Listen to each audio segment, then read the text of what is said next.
Bonjour, nous nous retrouvons aujourd'hui pour la correction de la partie géométrique avec 4 exercices. On va faire une première vidéo sur les deux premiers, le numéro 5 et le numéro 6. Pour le numéro 5, l'objectif est de déterminer la longueur AB au millimètre près. Donc on a 3 configurations différentes. Pour chacune de ces configurations, on va devoir déterminer cette longueur. Donc le but, c'est d'identifier déjà sur le dessin où est cette longueur AB. Sur la figure 1, la longueur AB est finalement un des côtés de l'angle droit. Pour la figure numéro 2, c'est également un des côtés de l'angle droit.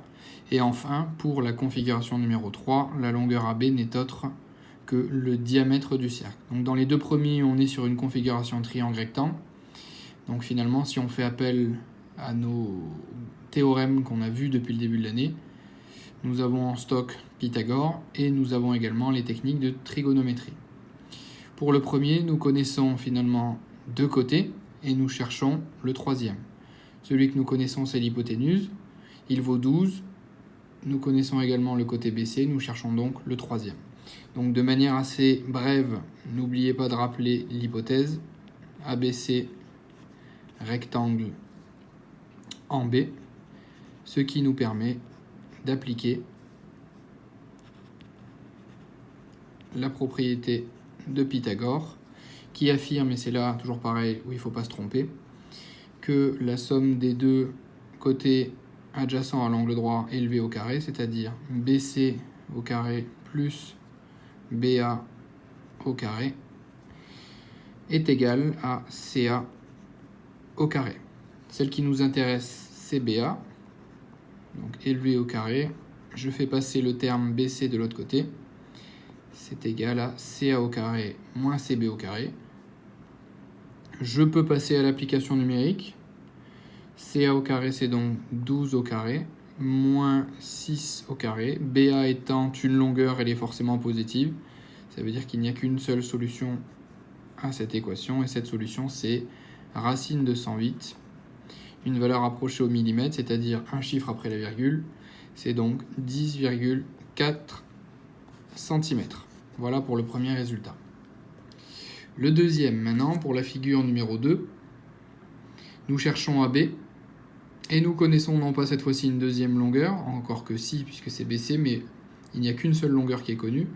Et l'autre information, c'est un angle. Donc ça doit nous mettre sur la voie de la trigonométrie.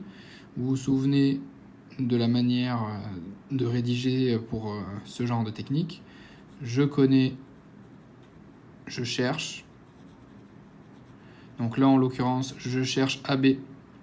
Qui est AB pour mon angle? C'est bien évidemment le côté opposé.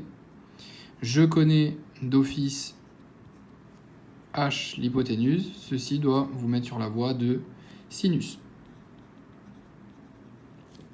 En rédaction, cela nous donne sinus de 53 degrés est égal à AB sur 36.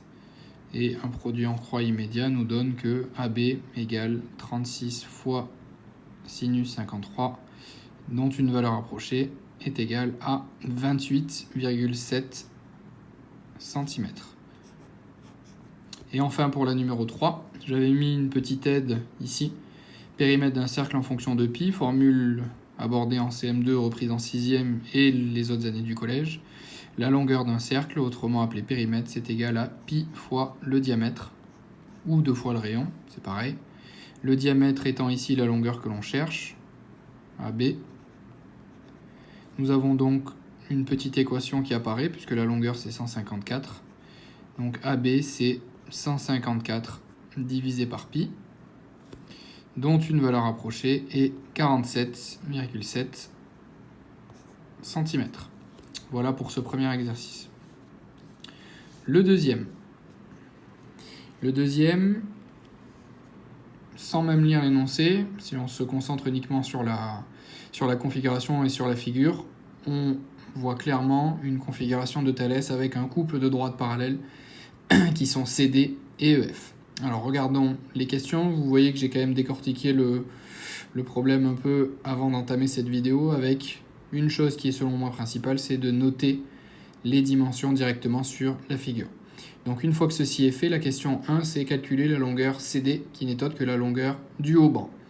J'ai fait un petit zoom sur le côté pour voir un peu plus clair et voir ce que ça nous demande comme compétence.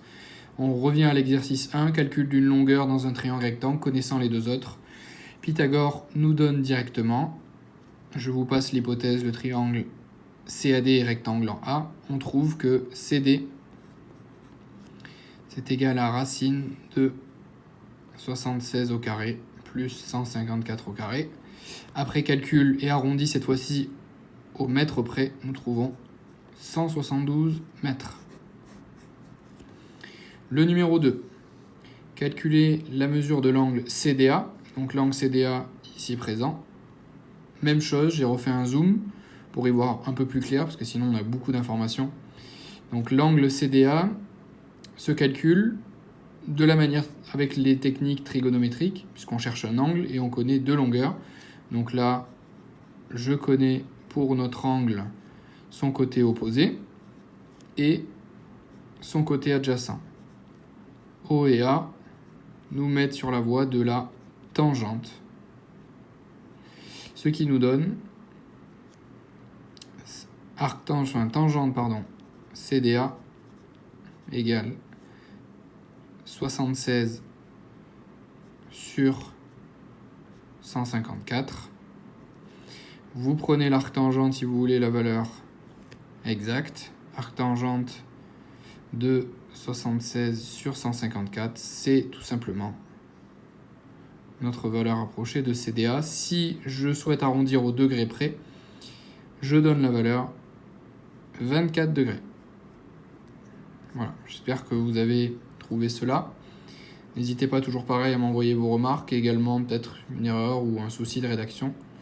Et enfin, on termine pour cet exercice numéro 6 avec la question: les droites CD et EF sont-elles parallèles? Les haubans, en tout cas, sont-ils parallèles? Ce qui revient à regarder le parallélisme des droites, bien évidemment.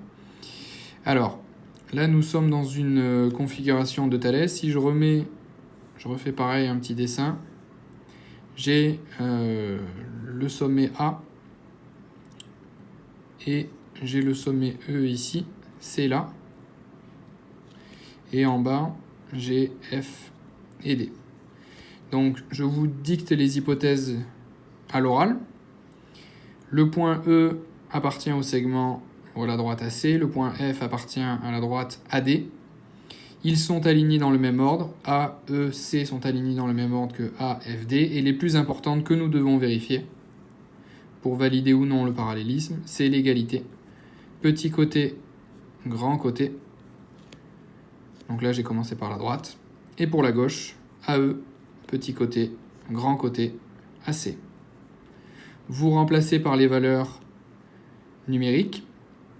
La question revient donc à regarder: est-ce que 71 sur 76 est égal ou non à 142 sur 154?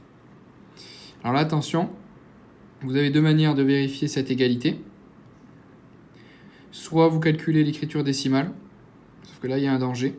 C'est 0,9 en arrondi au dixième. Et si vous arrêtez là, vous devez conclure que les droites sont parallèles. Le problème, c'est qu'on est toujours sur une notion d'arrondi. Je vous propose donc pour cela de vérifier l'égalité par le produit en croix. Le produit en croix nous demande et nous dit que si deux fractions sont égales, si jamais le produit des diagonales sont égales. Donc 71 fois 154,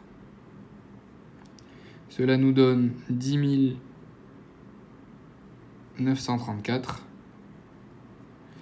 Et l'autre diagonale, qui est 142 fois 76, nous donne 10 792. Et là, il y a un problème. Enfin, en tout cas, il y a un problème, pas vraiment, mais en tout cas, les droites ne sont pas parallèles, d'après la réciproque, et là, vous n'oubliez pas de le préciser, de Thalès. Donc, les droites ne sont pas parallèles. Ça se joue à pas beaucoup, on est d'accord, hein. 10 934, 10 792, mais c'est toujours la précision et la rigueur mathématique qui prévaut. Il faut qu'il y ait égalité parfaite. Et donc si vous vous êtes contenté uniquement de donner la valeur approché des deux fractions, vous avez forcément trouvé qu'elles étaient proches, mais elles ne sont pas égales, et donc les droites ne sont pas parallèles. Voilà pour la première partie.